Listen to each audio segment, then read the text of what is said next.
Como ter saúde mental numa sociedade doente? Esse é o nosso tema do nosso Chá com Prosa, nesse novo episódio aqui. A gente quer aproveitar aí o mês de janeiro, né? Janeiro branco, como as pessoas falam, que é um mês que se fala muito sobre saúde mental.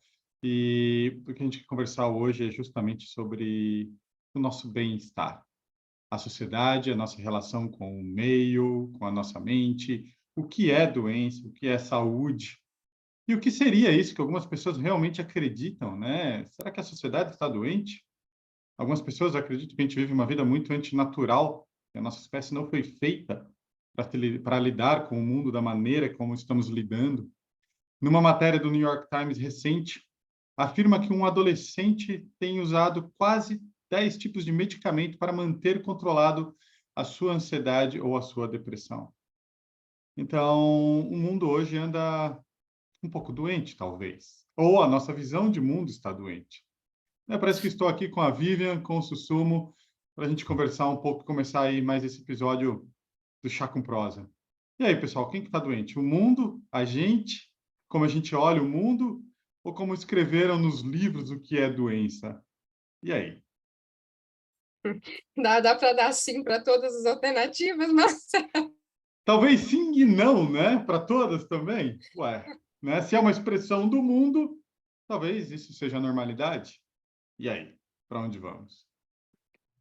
sim, acho que uma coisa muito interessante, né, que é relativamente recente, acho que desde que foi lançado o DSM-5, né, o DSM é o Manual de Diagnóstico de Doenças, né, mentais, e houve uma mudança muito interessante. Isso foi lançado quando, esse DSM-5? Eu não me lembro ao certo, mas eu lembro, acho que foi ali 2016, né, por aí, e uma das coisas que mudou, que foi muito interessante, foi justamente não necessariamente um sim ou não para um diagnóstico, assim, mas ver os transtornos mentais mais como um contínuo de sintomas, assim. Eu acho que isso é muito interessante, porque, né, o próprio Paul Gilbert, ele que é um pesquisador britânico, assim, criador da terapia focada na compaixão, ele fala muito dessa questão de que o que é doença e o que é saúde, né? Eu acho que isso é muito interessante na abordagem dele, né? Que ele mostra assim, por exemplo, se a gente, como que as psicoterapias veem a questão da saúde e da doença? Se, por exemplo, uma pessoa deprimida, né? A terapia cognitivo-comportamental poderia dizer que as cognições, né, disfuncionais poderiam causar a depressão. Mas ele questiona, né, nesse livro novo dele, um pouco assim, que será que essas cognições disfuncionais não poderiam ser também um sintoma que começou depois dessa pessoa já estar deprimida? Então, essa questão do ovo ou da galinha, o que vem primeiro, né? Acho que também é Ou aquele ponto, né, Vivian, desculpa te cortar, mas né, a discussão sobre o TDAH, né, há imagens, né, do cérebro que mostra a pessoa com né, algumas partes comprometidas, uma pessoa que tem transtorno de déficit de atenção e hiperatividade. Mas e aí, isso é antes da pessoa ter TDAH ou é, a desatenção levou essa área do cérebro, né, a modificar? E a gente sabe que a neuroplasticidade ela está muito ela está totalmente relacionada com como eu vivo no mundo. Então, o que veio antes? Será que não foi como eu fui vivendo que gerou essa mudança? Ou tinha esse defeito no meu cérebro que fez com que eu tivesse transtorno de déficit de atenção e hiperatividade? A mesma coisa acontece com a visão da depressão de alguns profissionais que têm uma visão meio organicista, né? É uma falta de uma química no meu cérebro, né? De um neurotransmissor específico, ou a maneira como eu fui vivendo e as minhas relações e contingências foi me levando a perder. Porque se eu contar uma piada aqui, você vai ter uma liberação. E aí? Aonde está o problema? nesse sentido, né? Ainda pensando um pouco até dessa forma de ver assim que o Paul Gilbert traz, que eu acho super interessante. Ele diz muito que até essa questão de diagnósticos talvez não faça tanto sentido, assim, de acordo com a terapia dele, né? Porque ele entende que também muitas dos nossos comportamentos, das reações, do pensamento, também foram adaptações que a gente foi desenvolvendo de acordo com o que a gente foi vivendo ao longo da vida. Então, aquilo pode ter sido super adaptativo em algum momento e hoje isso me traz algum problema, né? Então, eu acho que é interessante a gente olhar para isso também, porque isso diminui muito aquele senso de fracasso ou dos rótulos, né, que a gente falou recentemente aqui também. Então, acho que essa questão do DSM, né, de ser um contínuo, dessas adaptações, é muito importante, né? Eu acho que é legal a gente abrir um parênteses Veio. aqui, só para normalizar um ponto, né? Porque dependendo de quem estiver vendo esse episódio, dependendo daquilo que você estudou, né? Dentro da psicologia, se você é um psicanalista, se você é um psicólogo contextual, se você é um psicólogo comportamental, você vai ter uma visão um pouco diferente, né? Se você é um biólogo, você vai ter uma outra visão. Se você é um médico, você vai ter uma outra visão. E isso é uma discussão enorme, que gera justamente isso que a gente está falando, né? Uma pessoa que eu já falei desse livro, né? Eu não vou lembrar o nome dele agora, mas eu li quando estava na faculdade, que fala que até o amor da mãe pelo filho é totalmente biológico e a única função é deixar os seus genes. Então, não vem de mimimi, sabe? O livro falava mais ou menos isso, né? Então, o que é legal aqui, talvez não seja a gente pegar e falar, não, é isso. E sim abrir. Porque ninguém tem realmente uma super resposta para isso. Eu acho que talvez a gente possa trazer esse diálogo, né, mais aberto. Um psicólogo comportamental vai ver de uma maneira, e talvez ele não esteja errado. Uma pessoa com uma visão meio organicista vai olhar de uma maneira um pouco mais química, e eu acho que o que o mundo precisa é olhar de uma maneira 3D todas essas influências, né, do ser humano. Desculpa, Sussumo, você ia falar. Não, acho que tem tudo a ver, acho que é muito pertinente isso, né? E acho que tem a ver com a palavra normalizar também, né?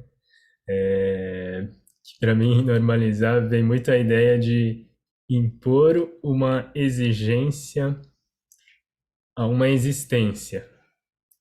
Ou seja, às vezes a gente constrói dentro da gente uma visão e se fixa nela, né? E parece que o mundo tem que funcionar daquela forma. Eu tenho uma relação um pouco de controle, um pouco de exigência, e a ideia é que, de repente, a sociedade doente é aquela que exige uma coisa só. Ou você mesmo está se exigindo uma coisa só de você insistentemente, a todo momento, a todo contexto, né? E a gente fala muito de um discernimento contextual, no tempo e espaço, né? Momento da sua vida. As coisas são diferentes, né? Mas acho bacana a gente abrir que tem infinitas visões de vida e de mundo, e de saúde, né? E de saúde mental e de sociedade, né? Uma palavra que me chamou a atenção, que talvez acho que vale a gente esclarecer, e acho que a Vivian pode falar mais, você, Marcelo, que eu acho muito bacana, que eu acho que é uma das grandes qualidades, assim, humanas, que é a nossa capacidade de adaptação, né? E acho que em saúde mental é comum a gente usar o termo adaptativo, né? Ah, esse é um comportamento adaptativo. E acho que é interessante esclarecer o que seria um não adaptativo e um adaptativo, assim, né? Dentro dessa natureza humana de uma capacidade, eu diria, gigantesca de adaptação e até uma armadilha para a gente mesmo, assim, né? Eu acho que adaptativo ou não é completamente dependente do contexto, né, Sussum? Porque eu não vejo como adaptativo, às vezes tem uma visão assim, né, até com a palavra funcional ou disfuncional também.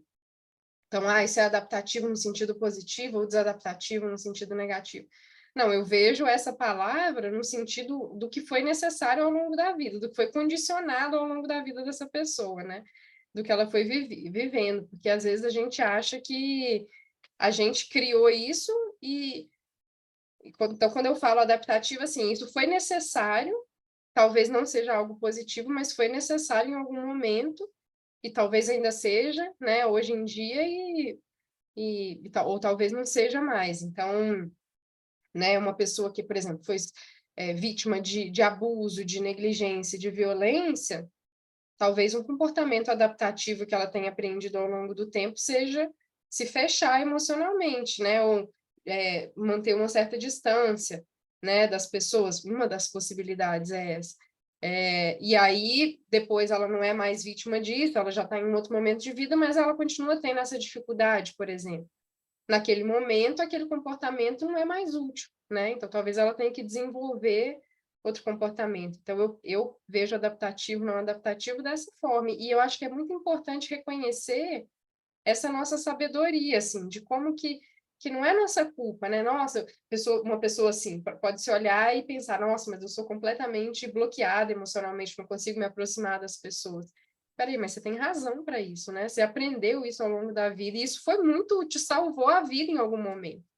Então, eu acho que muito do que a gente considera um problema, talvez assim, um professor meu fala, né, o Gonçalo, ele fala muito isso, assim, a gente sempre age com a maior sabedoria possível naquele momento, né? Assim, a gente nunca faz as coisas querendo sofrer mais, e às vezes aquilo era o necessário para aquele momento, assim. Então, eu concordo absolutamente, assim, né, e que a gente deveria até ser mais grato a essa nossa capacidade, assim, porque talvez, sei lá, né, eu trouxe esse exemplo, mas talvez hoje esse comportamento já me traga sofrimento. Então, qual que é a minha responsabilidade aqui? Né? Então, eu vejo assim, não sei se o Marcelo quer contribuir de outra forma.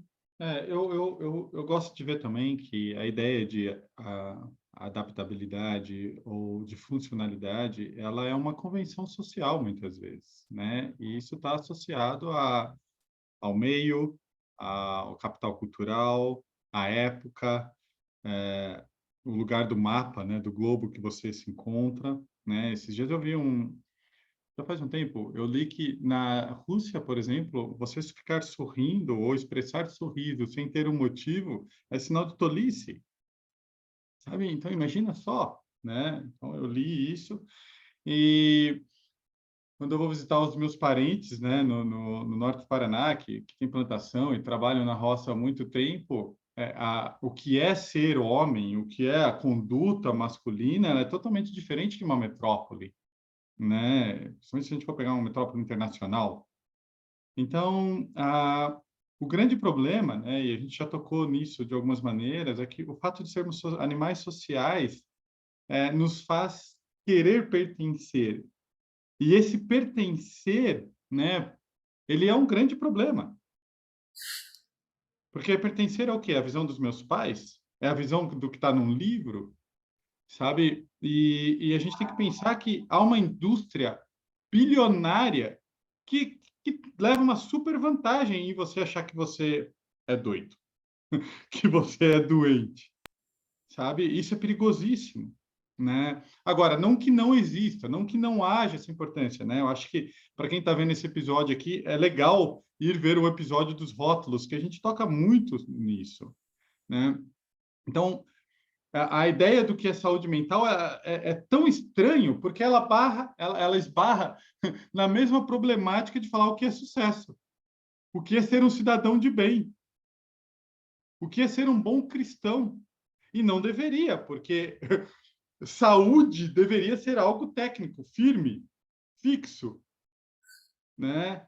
Mas, infelizmente, não é assim, né? A Vivian falando do DSM-5, mudando a métrica de se entender doença mental. Porque no DSM-4, né, que tinha lá, às vezes, 11 características, se a pessoa preenchesse state, ela podia ser diagnosticada com tal coisa. Eu lembro na faculdade que havia até uma brincadeira, né? Você pode abrir o DSM-4 em qualquer página que você vai achar que você vai estar com aquilo, sabe?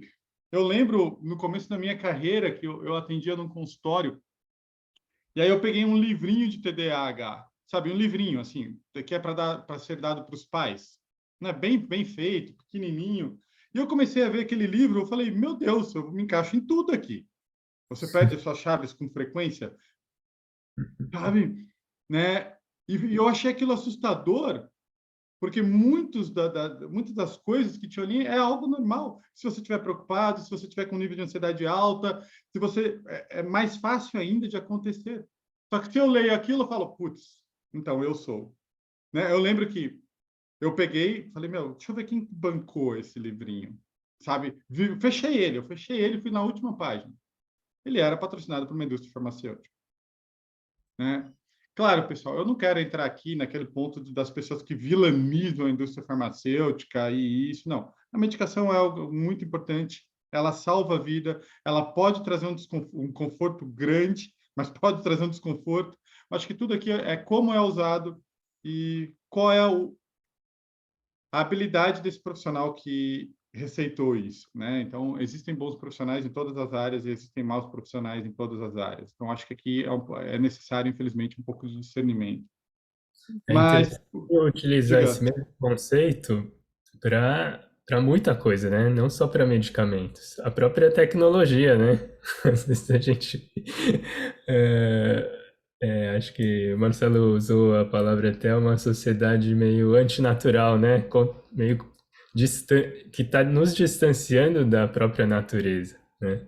E a tecnologia aí tá, às vezes nos ajuda muito, né? É essa tecnologia que nos possibilita estarmos aqui até, né? sim, Mas ao mesmo tempo, de fato, em excesso, né? Acho que a palavra discernimento do uso, das aplicações é muito bem-vinda nessa sociedade, né? É um jogo, né?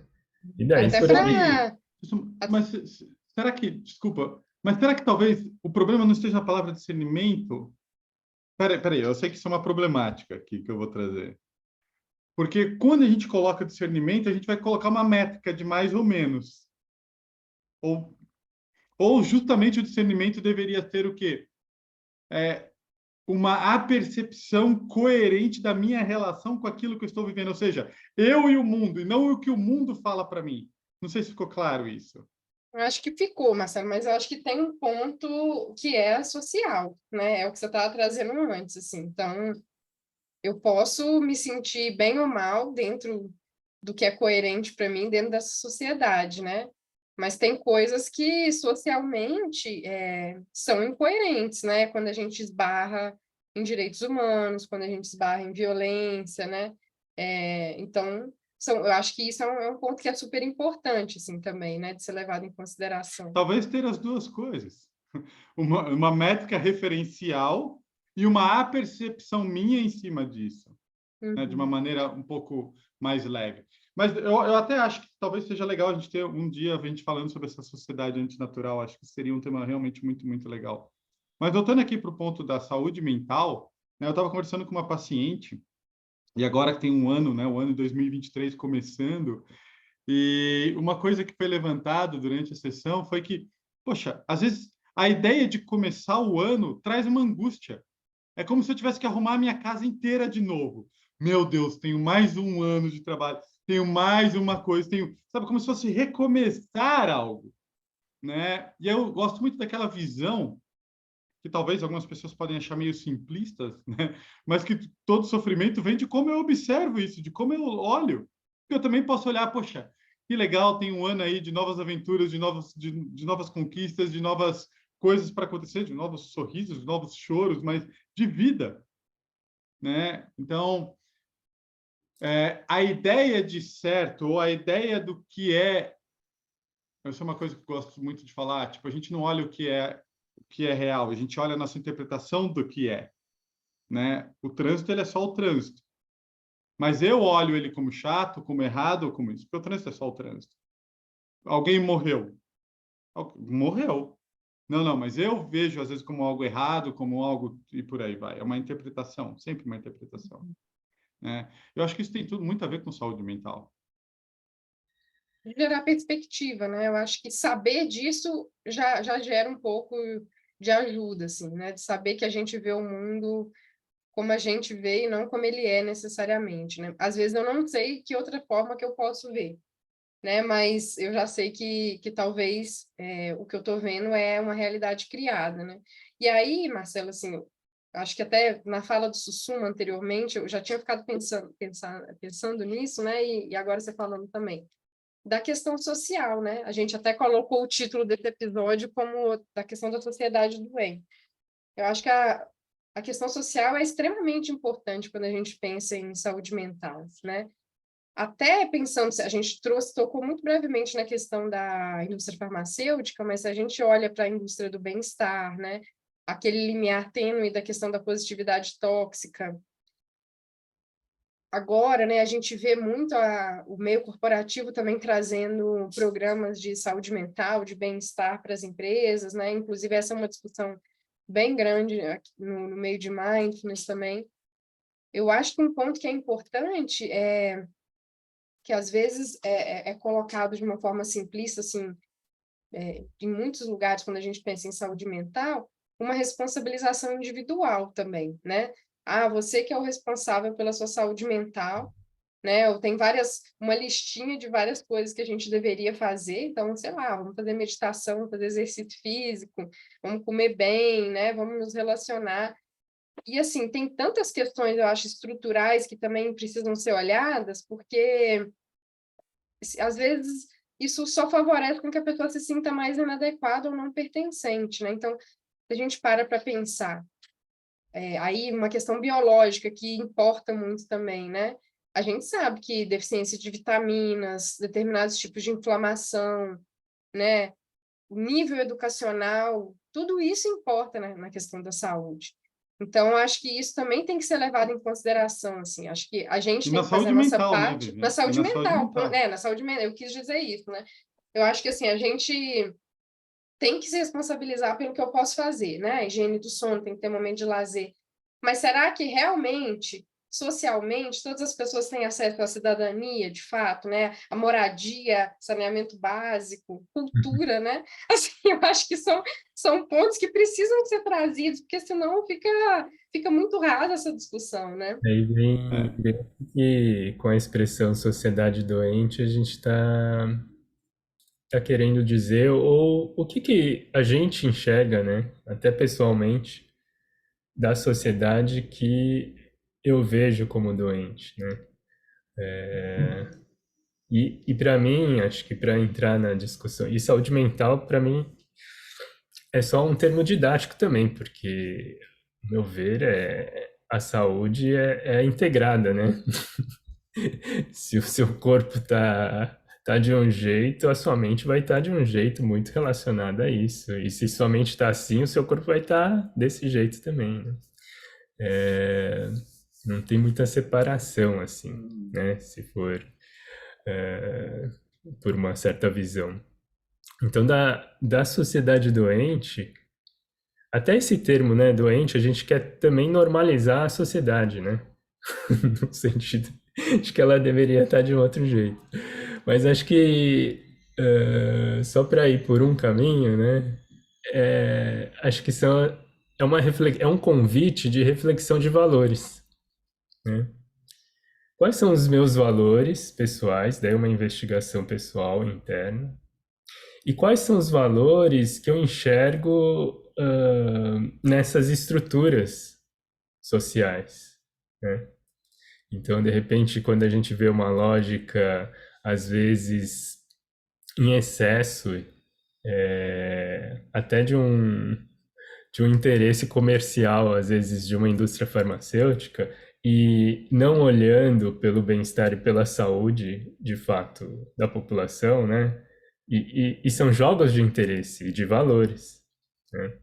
E daí, quando eu falo discernimento, é um discernimento assim, quais são os meus valores e quais são os valores que eu enxergo nessa relação com a sociedade e quais são os valores que a sociedade, às vezes, impõe eu viver, mesmo que eu não concorde com eles. E o quanto que eu cedo e vivo os valores impostos por fora, o quanto eu não cedo e vou pagar o preço por viver os meus valores mais sinceros, de fato. É um jogo de muitas forças, né? E não só fora, mas muito dentro também de nós. Então, não é uma equação fácil essa É, relação.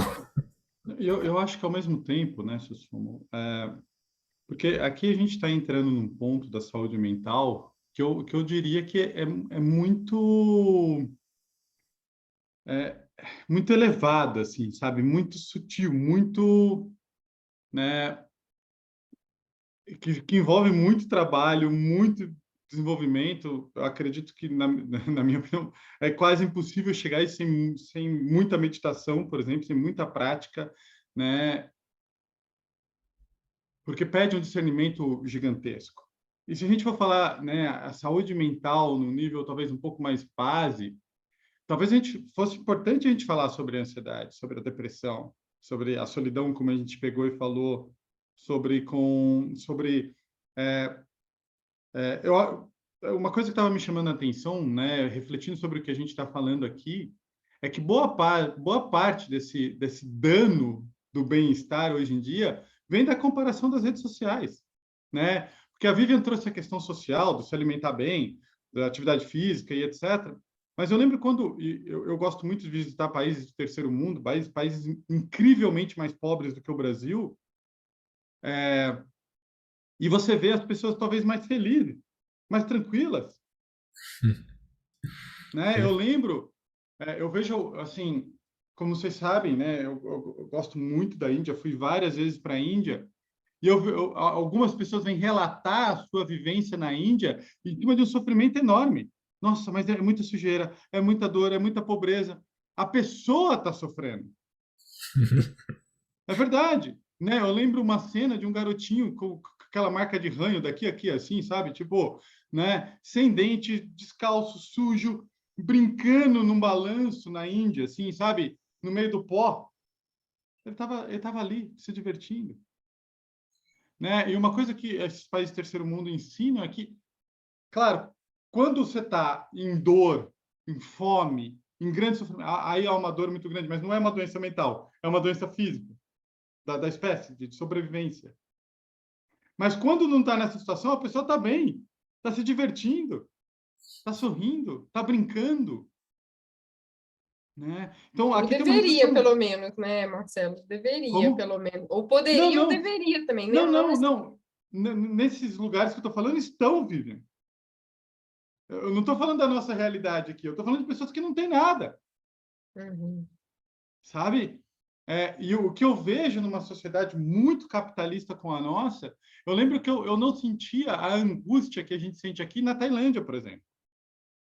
E a explicação que eu tive foi a seguinte: é que eles, talvez pelo fato de ser um país de uma outra tradição, com outro olhar, onde vê o sofrimento não está em eu não ter uma super casa, o sofrimento está em eu não ter encontrado a minha paz.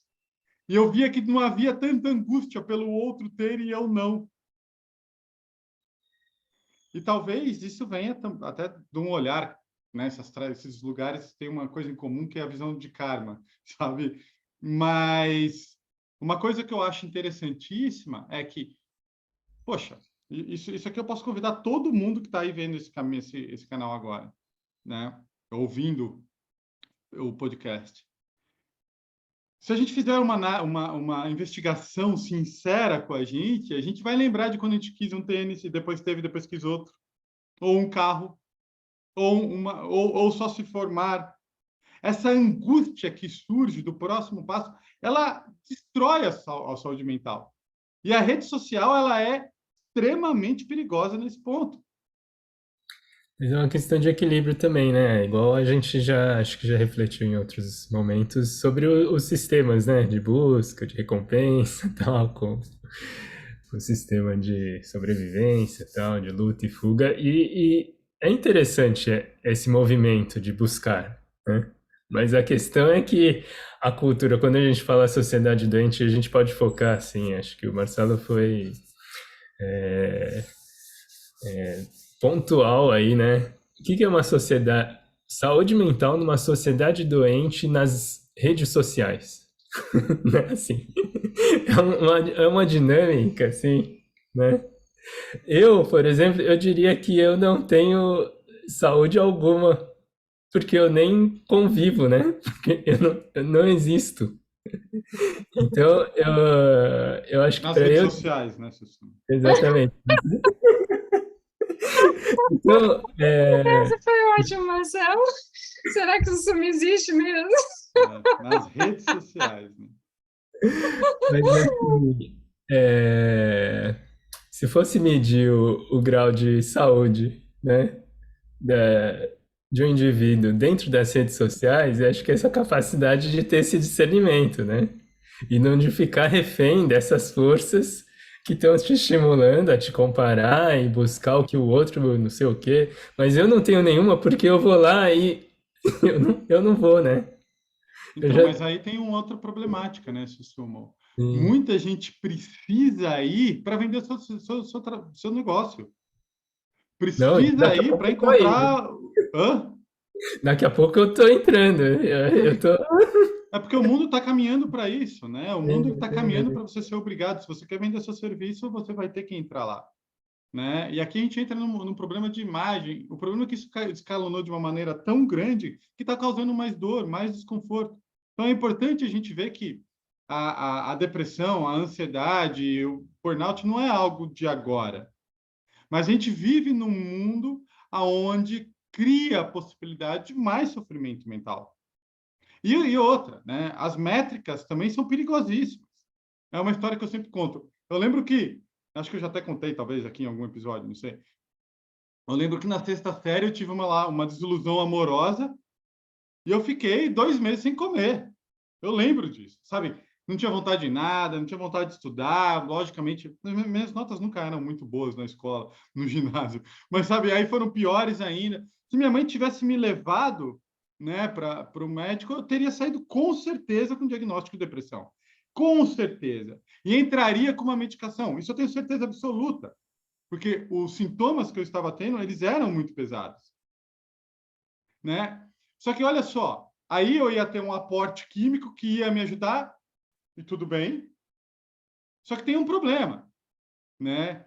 Eu sempre ia achar que eu não teria capacidade de sair daquilo, ou não ia achar isso como algo normal.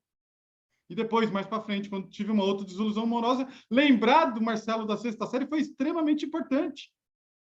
Dói pra caramba, mas passa, Mas você sabe, eu né? acho que aí tem uma questão também, né, Marcelo, que a gente até falou, a questão do medicamento e tal. Também eu acho que é contextual. Eu acho que ali naquele momento, enfim, talvez nem passou por essa possibilidade, né, de levar um psiquiatra e tal. Mas às vezes outras circunstâncias que também estão acontecendo, sei lá, se você já dependesse de trabalhar, o seu sustento ou o sustento da sua família, às vezes é muito pesado para uma pessoa conseguir lidar com isso, porque obviamente é uma coisa normal, mas às vezes ela precisa, né, dessa ajuda para conseguir, pelo menos voltar a se reconhecer, né, enfim, Então, mas e se não aí eu for acho que é estimulada a força importante, interna, Vivian, é um claro, dano para o resto da vida. é importante talvez uma psicoterapia junto, identificar, né, toda a força que ela tem e tal, mas às vezes a pessoa precisa, ela chega num lugar que ela não consegue sair dali sozinha, né? Então, mas aí acontece um ponto, né, Vivian? É muito mais fácil para o Marcelo quando tinha 12 anos, 13 anos, que o Marcelo com 30. Isso tem acontecido em várias coisas no Uhum. mundo. Hoje em dia, tem pais que não levam os filhos no velório. A hora de você levar alguém no velório é quando é criança, porque vai normalizar uma relação com a vida. Deixa para você ir para o primeiro velório com 30, 35 anos. Você não vai ter aprendido a lidar com aquilo. Né? Então, a gente está se tornando muito mais frágil emocionalmente. Muito mais. A gente tem olhado coisas normais, né? Eu acho que isso é a base da terapia contextual. A gente tem olhado para coisas normais como doença. A gente tem visto muitas vezes tristeza como doença, solidão como doença. E aqui a gente tem um ponto que é perigoso, porque aí vem, se eu começo a achar que isso é uma doença, toda vez que eu estou triste, eu começo a brigar com isso. A chance de eu ficar triste por estar triste é enorme, né? Que é chamado de sofrimento limpo e sofrimento sujo quando a gente pega as terapias contextuais. Eu estou ansioso, não quero ficar ansioso, eu fico ansioso porque está ansioso, triste porque está ansioso, com raiva porque está ansioso, com medo porque está ansioso, desesperançoso por estar ansioso, deixo de ter relações sociais porque estou ansioso, aí eu estou com um problema enorme, enorme. Isso vira doença. Isso vira doença. É, E que vira uma doença aí, grave. assim, eu acho que aí tem um ponto que é super importante do limiar, né? Isso, com certeza, começa a afetar toda a sua funcionalidade, né? Você deixa de interagir, você deixa de trabalhar, você deixa de fazer qualquer coisa. Então, eu acho que esse é um limiar importante, assim, começou a me afetar e eu não consigo viver minha vida ou fazer as coisas que são importantes para mim, talvez de um jeito que eu gostaria de fazer, eu preciso de ajuda, não adianta eu ficar só olhando para isso como normal, né? E, né, eu preciso de alguém para me ajudar, porque eu não vou conseguir sair sozinha, porque aquela questão da perspectiva que a gente falou, eu vejo a realidade de acordo, eu vivo, né, e sinto a realidade de acordo com o que eu penso sobre ela. Se eu estou vendo aquela realidade, a única coisa que eu estou vendo é aquilo, eu preciso de alguém para me... Peraí, tem mais coisas aqui, né? Então, acho que a gente Então, matou a charada. Saúde mental numa sociedade doente. Talvez o mundo de antigamente ele te dava mais suportes ou meios para você encontrar sua própria força. Talvez. Mas o É, mundo de hoje ele gera talvez mais fragilidades e que obriga todo mundo a ir procurar talvez mais ajuda e alguns aportes, né? Por exemplo, eu, como vocês sabem, eu tinha muito medo de andar de avião, muito medo de andar de avião, patológico. Eu só não fui utilizar de algumas ferramentas porque eu tinha alguns conhecimentos prévios. Eu sabia que a única maneira de eu vencer o medo, porque eu já era, na época, estudante de psicologia, era enfrentando ele, andando com ele. Uma hora meu cérebro ia criar novas sinapses e eu ia aprender a lidar com aquilo. Isso acontece com todo mundo que está ouvindo aqui. Todo mundo que está ouvindo a gente, ou vendo a gente, já teve algum medo e hoje não tem mais. E o que fez não ter mais esse medo foi ter entrado em contato com esse medo. Isso é 100% de certeza. Agora, se eu tivesse entrado... eu lembro que eu tinha um amigo que ele falava assim, Marcelo, toma um Rivotril, cara. É melhor que a primeira classe. Sabe? Você dorme a viagem inteira. E alguns profissionais, eles falaram, e tudo bem, eu lembro que eu levei em consideração, mas eu falei, eu vou tentar. Só que o que é esse tentar? Já ter 20 e poucos anos, a primeira vez que eu andei de avião eu tinha 28 anos, foi ter que voar umas 30 vezes tendo certeza que ia morrer. Isso é muito difícil. Agora, se eu tivesse tomado a minha medicação lá, sem um trabalho psicoterapêutico, ou sem algum conhecimento, qual era a chance de até hoje, ao entrar no avião, estar tomando esse medicamento? É gigantesca. E isso seria por falta de informação ou de conhecimento de como funciona a natureza do medo ou do ser humano. acho que Sabe? legal. Só fala, Marcelo, por que que você chamou o medo de andar de avião seu antes como patológico, né? É o conhecimento que eu tenho hoje. Não, porque talvez isso te impedia de viver uma viagem, será? Por que que, por que que algo se torna patológico, né, na nossa vida? É o desconhecido, né? E aí envolve várias coisas. Envolve criação, envolve os seus pais, envolve talvez questões genéticas, Então, por que que a sabe? gente Envolve colocou o muita coisa. rótulo de patológico? Ah, isso daí é patológico. Que Não, se, então, tá, ótimo. era um discernimento, né? Eu tive um grande professor que ele falava assim, né? Algo só pode ser chamado de doença mental ou uma patologia mental, dependendo da frequência, duração, intervalo e interferência na sua vida, né? Então, por que era um patológico? Porque me impedia de viver a minha vida do jeito que eu gostaria de viver. Do mesmo jeito, o medo de falar em público que eu tinha. Era algo importante para mim, era algo importante para minha profissão, sabe? Mas aquele medo, ele entra no patológico por aí. É algo que impede, isso é a doença mental. A ansiedade, ela não é uma doença. A ansiedade é uma resposta emocional extremamente importante que a nossa espécie desenvolve para se preparar para situações potencialmente danosas. Ela se torna doença quando ela começa a atrapalhar a minha vida. Quando a esquiva experiencial aparece, quando eu começo a me esquivar de algumas coisas, né? Então, acho que o grande ponto, né, é que hoje é muito importante ter conhecimento. Para muitos pacientes meus, quando eu trago para eles o que é, ó, isso já foi assustador, porque isso, aliás, é algo assustador. Eu já tive pacientes da área da saúde que passaram por muitos profissionais, a pessoa com transtorno de ansiedade e nunca ninguém chegou para ele e falou que é uma ansiedade porque que ele sente dessa maneira. Sabe? Era uma doença, era como se fosse uma gripe que você não vê a bactéria. Sabe? Então, hoje é muito importante o discernimento da tristeza, da ansiedade, da própria melancolia, depressão. Por quê? Porque a pessoa... E esses pacientes, eles falavam assim, poxa, peraí, então tá, então eu sei agora. Uma coisa também que é muito comum na saúde mental é a pessoa achando que ela tomando remédio vai sarar, do mesmo jeito que você sara de uma dor nas costas. Não, não, é um trabalho. Se não tiver um trabalho, não adianta. A não ser que a doença mental, o transtorno que você esteja tendo é algo pontual. Ou causado por uma questão orgânica, né? Exatamente, porque daí você entra com o aporte medicamentoso, passa essa situação, né? E isso. Agora, quando é por algo que tem a ver com a minha relação com a vida, esquece. Perfeito, Marcelo. Acho que o que você descreveu aí, acho que tem, assim, bate muito bem com o tema, né? Saúde mental numa sociedade doente.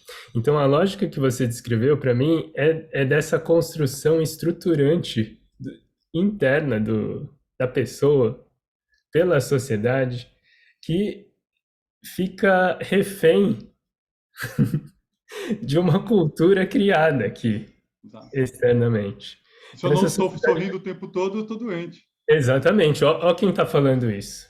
A gente está sendo imposto a essas normas.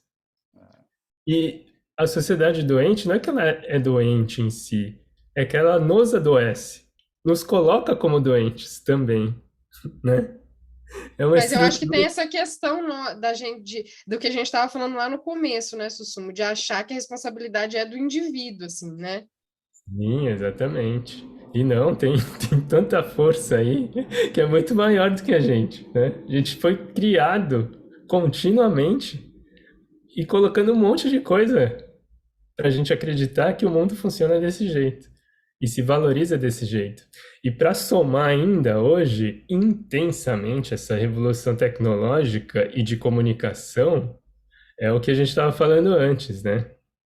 Assim, se eu não tenho aquela roupa, sei lá, aquela aparência, se eu não vou nesse lugar, se eu não vivo esse bem-estar, essa atividade, ou se eu não estou com essas pessoas, você está doente, porque você não conquistou isso. E daí você fica ansioso ou deprimido porque você não tem aquilo. Então, essa sociedade que a gente está convivendo nos adoece. E fala que a gente é doente por não ter isso. E daí a gente entra no ciclo, desse ciclo que o Marcelo descreveu da ansiedade. Você fica tudo porque está ansioso porque não tem aquilo. E não conquistou, não buscou aquilo. Ou E porque tem não um é bonito ponto, o né? suficiente, né? Ou porque não é, sabe, ou não tem a mesma habilidade que o outro. A gente está vivendo uma era tão complicada que eu costumo dizer assim: se você atingir os seus sonhos, você vai bater na porta do meu consultório. Se você não atingir os seus sonhos, você vai bater na porta do meu consultório do mesmo jeito, sabe? Você vê casos, né, de pessoas que conquistam, que gostaria de em cima de uma maestria, como artistas, como cantores, como alguns profissionais, e se sentem vazios. Eu já ouvi tanto isso. Exatamente. Então, outra palavra para mim que vem, assim, uma dicotomia, né? Da simplicidade. Às vezes, para ter saúde mental, às vezes não é tão complexo, mas a gente parece que sofisticou, né? Tem um grau de sofisticação para a gente ter um bem-estar e, de repente, a gente pode ter saúde mental com a simplicidade. E, de repente, a simplicidade seja o caminho da saúde Não mental. sei. Olha só que interessante isso. Porque quando eu peguei e falei dos países do terceiro mundo, eu estou falando dessa simplicidade. Quando eu falo do mundo anterior, eu estou falando dessa simplicidade. Que o mundo te entregava ela, porque você era mais natural. Eu não acho que era porque era mais Hoje, natural, acho que é porque se convivia mais, sabe, Marcelo? Hoje a gente está isolado em caixas e não convive tanto. Então, com certeza, tem mais impacto também das redes sociais, de tudo, porque a gente não convive tanto. Você vive numa bolha muito fechada, né? eu acho que tem essas duas coisas, né? Porque antigamente a morte era algo presente, a perda era algo presente. O de repente não adiantava você sonhar, sabe? Era aquela vida que você vivia, sabe? Você tinha que se virar com aquilo que você tinha. Isso gera flexibilidade emocional. O que eu quero dizer é que eu acho que o caminho não é a simplicidade. Apesar da simplicidade ser importante para a saúde mental. Na minha opinião, a saída é o conhecimento. Não dá para a gente voltar. Eu tenho que saber mais, eu tenho que conhecer mais, eu tenho que entender mais. Porque é nesse mundo que eu estou. Senão aqui eu posso cair, sabe, naquela coisa de alguns pais que não querem mais viver em super grandes cidades, metrópoles, e vão morar lá, uma vida silvícola. Aí o filho não vai querer ficar lá e vai querer vir para cá. Sim. Então, mas a simplicidade não é nesse sentido, Marcelo. Talvez a simplicidade seja assim. A simplicidade não está fora. Não é seguindo os padrões e valores impostos por alguém ou por imagens. A simplicidade está em retornar e você perceber o que é de fato importante para você. Né? E de repente a simplicidade não é importante para você. Importante para você é ter Perfeito. determinada coisa ou determinada Note que sofisticação de experiência e tá aí. A Exato, mas simplicidade. note que isso que você está falando, Sussumo, não é simples, porque é em base de muito conhecimento e de Sim. muito autoconhecimento. Marcelo, mas como é que se Por isso que eu atinge esse falo. conhecimento? Vamos lá. Então, através de bons profissionais, de bons livros, de procura, de busca, de entendimento, de ir atrás. Então, de Ah, novo, aí eu tenho mas um incômodo muito grande. Marcelo, eu estou com esse incômodo, eu tenho que falar aqui, eu sim, entendo claro. completamente o seu ponto de vista, entendeu? Mas assim, não dá para desconsiderar, me incomoda muito essa visão de, eu entendo o mundo anterior e tudo, mas assim, tem um risco aí, não é incomodado com o que você falou, não. Tem um risco muito grande de novo, a gente colocar a responsabilidade na pessoa. Tem as duas coisas que ela tem que fazer, mas será que, por exemplo, se a gente pensa assim, que antes a pessoa era mais exposta mesmo, né, a tudo, mas também a mais violência, mais preconceito, mais racismo, bullying, né? Então, será que a gente também não tem que cuidar dessas coisas? Porque, assim, então, a sociedade anterior era mais não tinha saneamento básico. Eu acho que tem assim, é importante olhar para isso, senão a Então, gente mas será olha que para não os é as ganhos duas sociais, coisas, as Vivi? duas coisas, mas não dá para ser uma coisa. Porque para eu ter Agora, conhecimento, por exemplo, para eu conseguir acesso a livros, tem gente que não tem livro em casa, entendeu? Que nunca vai comprar um livro na vida. Então, assim, eu preciso ter acesso à educação, entendeu? então, Como é olha que. que interessante. É basicamente o que a gente está fazendo aqui, Vivi. A gente está aqui com esse podcast, né, com esse capítulo aqui do Chá com Prosa no YouTube, para levar para as pessoas como algo social, para tentar ajudar. Mas a pessoa que está vendo isso aqui, ela está fazendo como uma busca dela. É essas duas coisas que eu estou falando. A sociedade, o meio, tem que levar conhecimento e ajudar, porque eu lembro quando eu te perguntei por que você caiu na psicologia. Você falou assim, ué, Marcelo, por sofrimento. Quem que não vai cair na psicologia ou na meditação que não seja por sofrimento? Né? Então, o que eu estou querendo falar, sim, precisa ter o conhecimento social, principalmente daqueles que provêm, que trabalham com isso, em cuidado, mas no âmbito do indivíduo, ele tem que ir atrás disso, porque senão não vai. Se ele não Eu acho que sabe. é isso, porque pode parecer que na minha fala, né, pode parecer assim, então tudo é um problema social e eu não tenho responsabilidade sobre nada. Não, eu tenho, né? Nesse contexto que eu vivo, o que eu posso fazer? Né? A gente tem que estar em movimento, tem que fazer, né? Mas não pode esquecer isso, porque eu vejo, sabe por quê, Marcelo? Assim, isso tudo que está acontecendo, né, no nosso país, assim, eu não deixo de seguir muito as pessoas que têm uma visão diferente da minha, porque eu quero ver o que elas estão pensando. E eu vejo muito isso, assim, como se não houvesse mesmo essa responsabilidade social, sabe, com as pessoas, ou como se isso fosse, então eu vou só favorecer aqui essas pessoas, vou dar dinheiro para elas, e a gente deixa de ver essa questão de desigualdade, né? Essa questão meritocrática é muito problemática, eu acho, Não, eu na nossa concordo. Eu acho sociedade, que a gente assim. tem que pensar no... Por exemplo, por que é tão importante esse diálogo? Eu lembro que eu sou da época que tinha psicologia no ensino médio, mas era ensinado ir de ego e superego.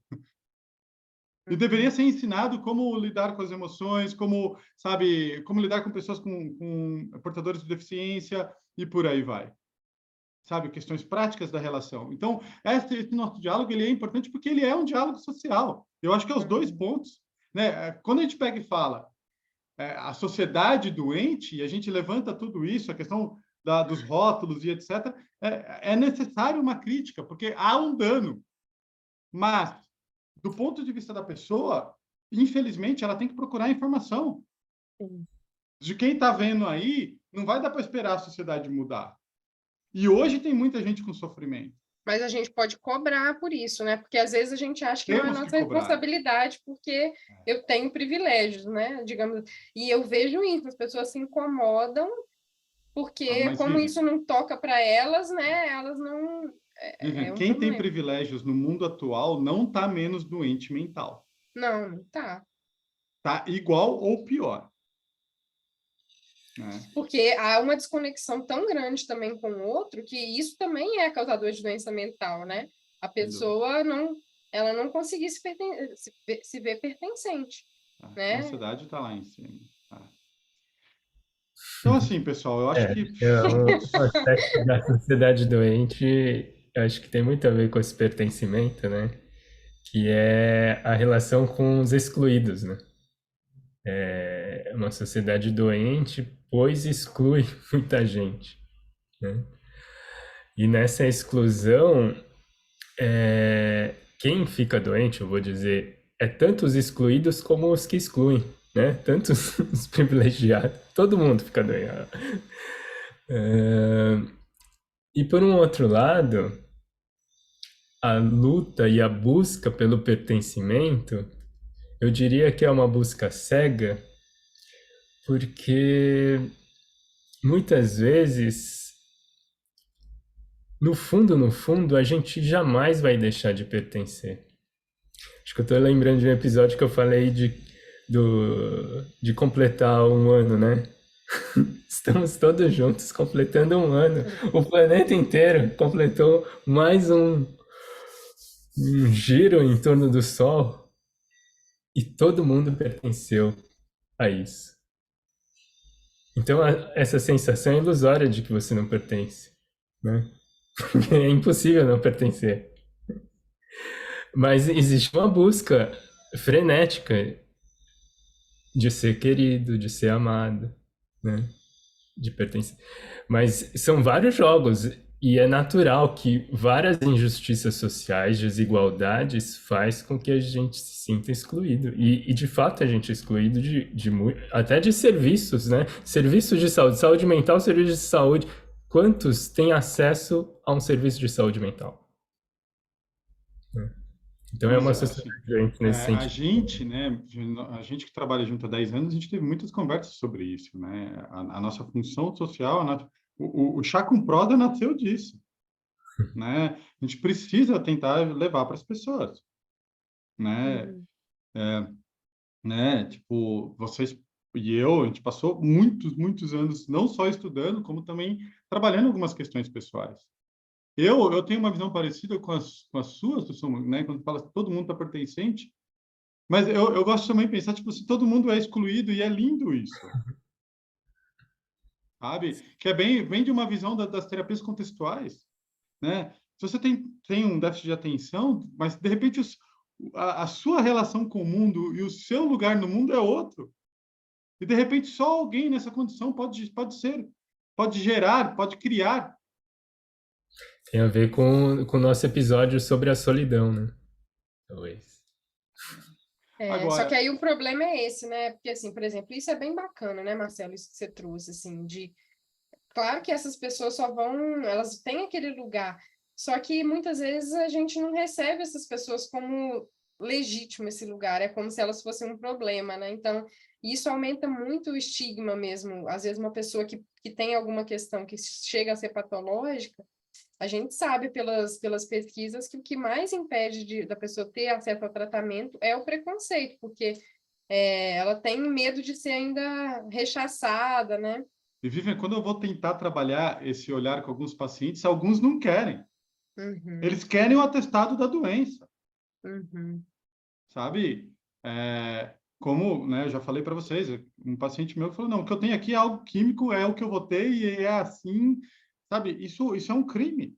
Quando a gente pensa em comportamento humano, quando a gente pensa em neuroplasticidade, quando a gente pensa em evolução humana. Eu vi uma frase incrível, incrível, do Tony Bennett. Sabe o Tony Bennett, cantor? Que ele pega e fala assim, poxa, se eu pudesse, eu teria falado para Amy Winehouse que a vida ensina a viver. Você só precisa de tempo. É incrível essa frase. Né? Eu achei incrível. Você precisa de tempo. E todos nós precisamos de tempo. Né? Eu sou um ser aprendente, o Sussuma é um ser aprendente, a vida é um ser aprendente, quem está assistindo aqui é um ser aprendente. E a gente está dentro de uma curva de aprendizagem enorme, enorme, gigantesca. E toda hora vai mudar a regra. Ou pela velhice, ou pela perda de quem você ama. Então, acho que o principal ponto, e na minha opinião, o mais importante de todos, quando a gente está falando aqui de saúde mental numa sociedade doente, existe sofrimento e ele dói. E é ruim. E não adianta você correr para nenhum lugar. Você vai ter que caminhar com ele por um tempo. E isso faz parte do seu florescimento, do seu desenvolvimento. Estamos Talvez. basicamente doentes porque a gente não quer sofrer. Exatamente. Uma sociedade que bane e quer excluir o sofrimento da vida. Ou quer excluir qualquer tipo de algo que saia do controle. Saiu do controle, não, tá errado. Vamos corrigir, né, sociedade.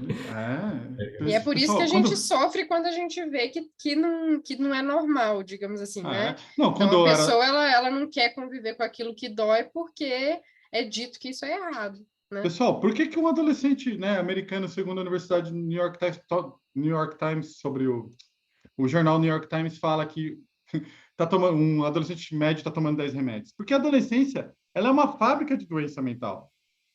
Ou você é burro, ou você é CDF, ou você não é bonito, sabe? Ou você... E por aí vai. E aí tem as pressões dos seus pais, tem o mundo, tem o seu primeiro fora, ela é. Mas é a hora de aprender a lidar com a dor. É a melhor hora. Do mesmo jeito que a melhor hora para um pai ensinar o seu filho a resiliência é quando ele é criança. Porque aquela história de quando crescer aprende, vai aprender, mas vai doer. Sabe? Então, deixa doer um pouco. Acho que isso me traz também a palavra diversidade, né? Parece que uma sociedade que condena, às vezes, a diversidade de expressões de vida, né? Então a gente quer... É um monopólio, uma hegemonia de uma ideia fixa e quadrada, às vezes. Mas eu diria que a beleza da vida é essa diversidade, né? Das pessoas, das expressões de fases da vida e tudo mais. E sabe, pessoal... E eu acho que esses momentos, né, de sair da zona de conforto, de estar se sentindo mal, meio perdido, não saber para onde ir, isso também é parte de crescimento super importante, né? Eu acho que a gente precisa passar por isso, senão pode ser um sinal de que você vai estar na mesma vida o tempo todo e que faltou coragem, talvez, também, né? Exatamente, sabe? E o que a gente Bom, talvez ofereça é companhia, né? Acho que perceber e sentir que a gente não está sozinho. Então, estamos juntos nesse processo de experimentar a vida e os diferentes sabores da vida, né? sabe? Então, eu acho que, caminhando aqui para o nosso final, sabe, pessoal, a gente pode falar algumas coisas. Primeiro, eu queria falar para todo mundo, né, todos os profissionais que estão assistindo isso aqui, que a gente sabe que a gente não cobriu tudo que se tem para falar sobre saúde mental. É impossível, nem todas as vertentes e todos os olhares, né? Então, como a gente falou lá no começo, é uma questão de abrangência, de flexibilidade, né? Porque cada um olha de uma maneira. Agora, eu acho que para todo o resto das pessoas, né, o que eu queria falar é: somos humanos. E viver de verdade dói, dá medo, né? E se eu não viver e não sair para o mundo, pode acontecer o que a Vivian trouxe, sabe? Eu fico estático, que também vai gerar dor. É como colocar um sapato pequeno quando seu pé está crescendo. Vai doer. Então, isso pede coragem, pede sabedoria, pede essa simplicidade que o Susumu trouxe, né? Então, sabe, procure bons profissionais. Ser um bom profissional não necessariamente está associado ao quanto a pessoa cobra. Tem bons profissionais em todas as faixas de preço. Como que a gente sabe como é um bom profissional? Vai em vários. Você vai ficando bom, pelo menos em saber, né? Pessoas, né? E se comprometa com o seu desenvolvimento. E esse desenvolvimento não vai só para cima. Ele não é, ele é cíclico. A gente sobe, desce, sobe, desce, sobe, sobe, desce. Mesmo eu que trabalho com saúde mental, né, desenvolvimento humano, também estou sujeito a tudo que as outras pessoas estão sujeitas. Eu falo que ninguém nesse mundo está livre de uma depressão e de uma ansiedade. Então, por isso que a gente tem que cultivar bons sentimentos, boas relações, uma boa relação com o corpo, um bom sono, e aí é o caminho de cada um. Sim. Me veio a expressão, mesmo dentro de um sistema, né? Às vezes doente ou que nos adoece, ele pisca. Ele pisca no sentido assim, existem brechas, muitas brechas. E na verdade, às vezes tem piscadas que são longas. Então, traga isso para o seu dia, né? Faça uma pausa simples. Num sentido de respirar mesmo, internamente, né? E entrar em contato com esse mundo interno, porque esse mundo externo frenético, às vezes realmente é um estímulo a muitos ciclos que talvez não sejam tão saudáveis.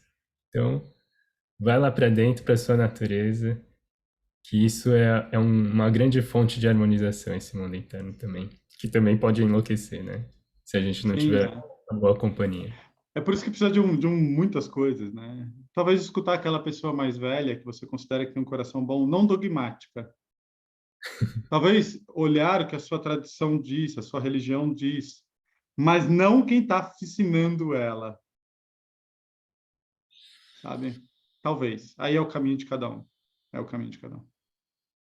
Eu acho que a última coisa também para dizer é abraçar essa vulnerabilidade mesmo, né? Assim, isso requer uma coragem enorme, assim. Então, se você está olhando para isso, já é um sinal de que tem muito, muito mais força do que talvez você acredite aí, né? Então, esse é um sinal importante também, né? Eu queria terminar falando de novo o que o Tony Bennett falou. A vida ensina. A gente só precisa de tempo. Né? Ele falou isso falando da Amy Winehouse. Então, calma, calma. Tudo bem? Bom, pessoal, se vocês gostaram desse nosso episódio, eu particularmente achei muito legal, sabe? Para mim é um grande prazer, né? Trazer esses pontos e levar para o mundo. Curta aí o vídeo, né?